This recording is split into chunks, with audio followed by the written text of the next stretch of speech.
This is Jake Funk, Super Bowl champion running back for your LA Rams, and you're listening to the Best Bell Fantasy Football Podcast.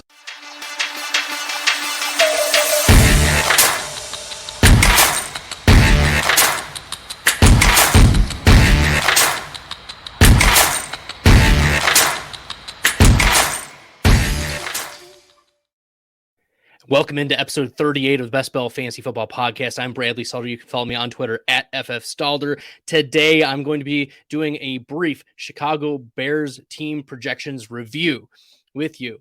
Without further ado, let's jump on in.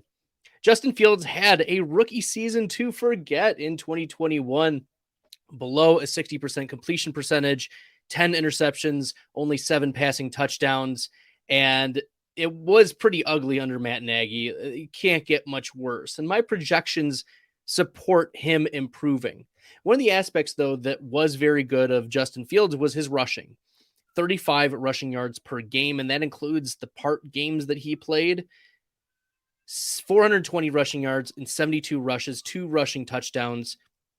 And that's where Justin Fields is going to be making his money from the fantasy football perspective. He's not going to be a super accurate passer. We don't expect him to go the Josh Allen route from a 59% all the way up to a 69% or 70% completion rate. But Justin Fields has reasons for optimism. Eberflus, the new head coach, has to be an improvement over Matt Nagy from last season. So my projections follow that the Bears are going to be running about 1,040 plays. They're still going to be low in the play percentage, but that's about 61, 62 plays per game, a 53% pass rate, which is near the league bottom. But you have to think that Justin Fields is going to be pulling some of the passes out of the Bears offense and instead of rushing it.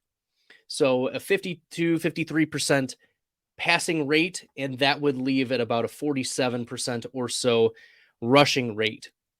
That leaves Justin Fields with about 530 pass attempts, and I project a 63% completion percentage. I think that Eberflus is going to lean into Justin Fields making smarter passes. He's coaching him up. Fields knows he's the starter.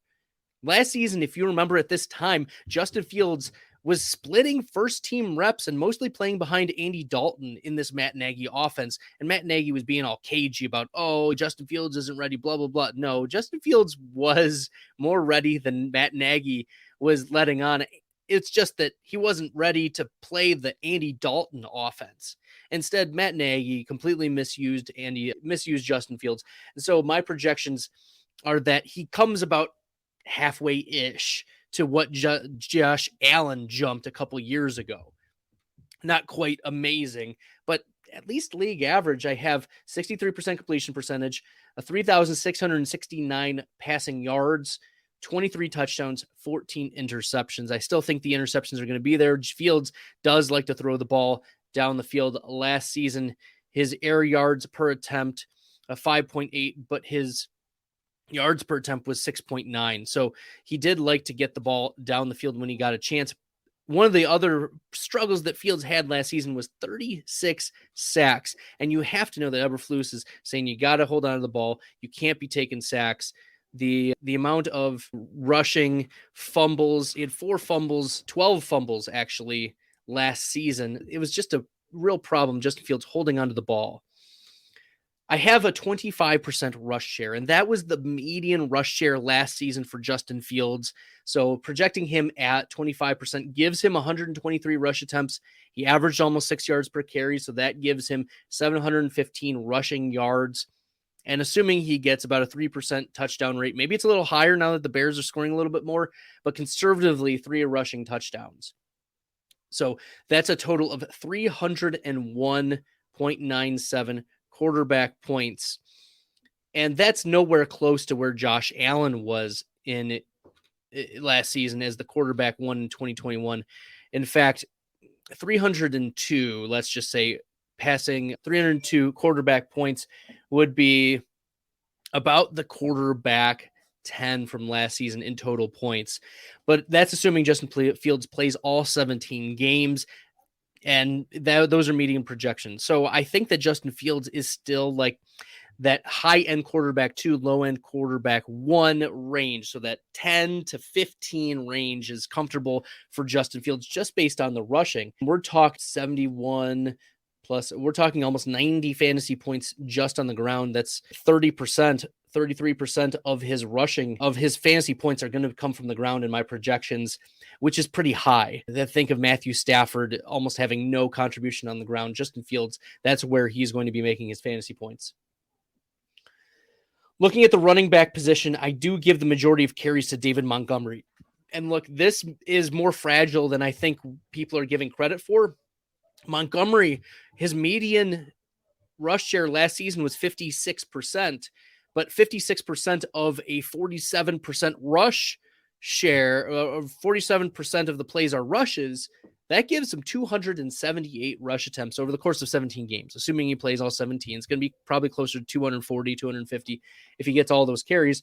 Not even 4 yards a carry gets him barely over 1,000 yards. And a 3% touchdown rate gives him 8 rushing touchdowns on the year. I do have a 7% target rate, which is a little lower than his median from last season, but that's with the additions of Darrington Evans and Treston Ebner getting about 40% or 40 total targets.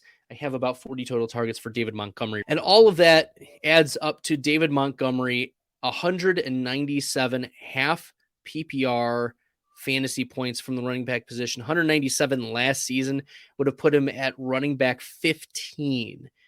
So I am a little bit lower than where we've seen the heights of David Montgomery.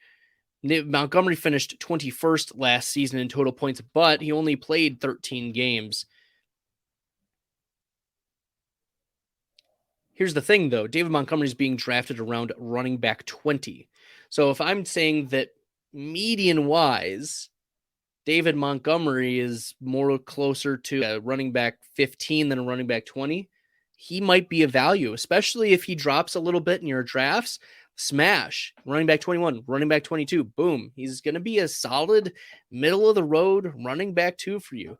Even if you take out his receiving yards, we're talking 40 points, 150 fantasy points just from rushing, and that would still keep him at running back 25. Yeah, the half point really doesn't mean too much for David Montgomery. He's going to make the most of it on the ground. As long as he's healthy, he's going to be meaningful. But one of the most valuable handcuffs is Khalil Herbert. We saw Herbert be as efficient as David Montgomery in his absences last year. In fact, Khalil Herbert was the only running back to have 100 rushing yards against the Tampa Bay Buccaneers last season. Amazing. Rookie Khalil Herbert. So if you're drafting a handcuff, I think Khalil Herbert is a valuable one. We've seen what rushing offenses can do for the running backs. The rushing quarterback can do for the running back, opening up lanes. And I think that's what Eberflus will want to do. That's why he brought in Darrington Evans. Speed. Treston Ebner, good receiving back. So I think a lot of the receiving is going to go to Evans and Ebner, or maybe Evans gets cut and then it's Ebner. Ebner's definitely going to be on the roster. He's going to play on special teams and has a chance to carve out a third down role. So I know that Derek Brown has been pushing Treston Ebner, but way back right after the draft, I took Treston Ebner in a 32-team league, and it was deep, but he was drafted and has a receiving profile. He's going to be on the field due to special teams. You've heard it here. You've heard it from Derek Brown. You've heard it from others in the industry, from Elliot Christ of Matthew Berry's Fantasy Life. All like the sharps in the world are talking about Treston Ebner. So include him as a 18th, 19th, 20th round best ball pick. As we talk about the wide receivers, outside Darnell Mooney, it's ugly. Let's talk about Mooney, though. I have Mooney projected for a 25% target share, 137 targets, 79 receptions, 58% catch percentage, 952 yards, and 4.6 receiving touchdowns. You're probably thinking to yourself, that doesn't sound super optimistic. Yeah, it's 165 half PPR points. 165 would put him at wide receiver 29. Wide receiver 29. No, Darnell Mooney's not going to give you more than barely wide receiver 2 numbers. And that's what we saw last season. There were no 23, 24, 25 point games in full PPR for Darnell Mooney. And this is a player who gets a lot of targets.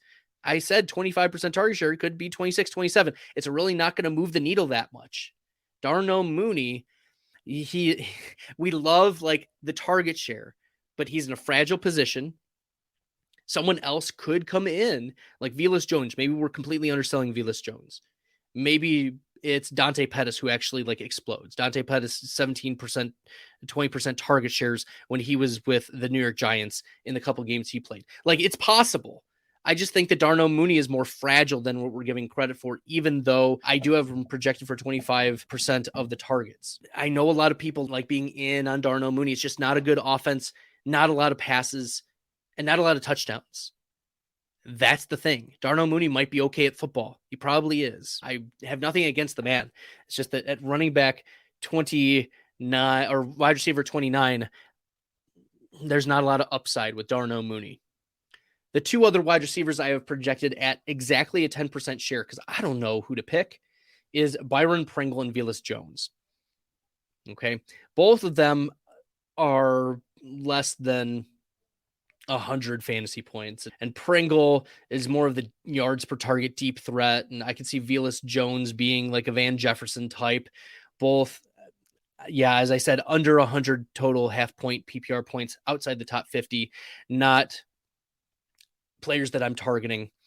If there's one wide receiver that I'm taking a gamble on, maybe it's Byron Pringle, maybe it's Dante Pettis. As Akash and I talked about on Twitter about a week ago, there's not really a wide receiver outside of Darnell Mooney that gets me excited. Maybe you consider taking running backs at that spot in your drafts. The last player I want to dwell on is Cole Kmet. Cole Kmet, I thought I was going to go in and say, Cole Kmet, 24% target share. Cole Kmet, 70% catch rate. Cole Kmet, 7 touchdowns. But the projections just aren't coming out that way. I have him at an 18% target share, which is an improvement from last year. Not much, but a little bit. Almost 70% catch percentage, 6 yards per target. We're talking 600 receiving yards and 4 or 5 touchdowns. Cole Kmet at 0. This is a vast improvement from last season. And yet, Cole Kmet, only 117 projected fantasy points for the tight end. That would put him at tight end 14 last season, assuming he plays all 17 games. And he's going tight end 16. So if you want a little bit of a value, you could consider Cole Kmet. I like his PPR upside. I think that he's more valuable in PPR. When you get an 18% target share as a tight end, that's super valuable. So is Cole Kmet probably going to be in my top 12 of tight ends in PPR? I think so. He's going to be the number 2 passing option, most likely in this Bears offense.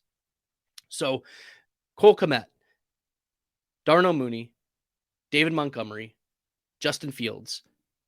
Those are the only Bears that I'm confidently drafting.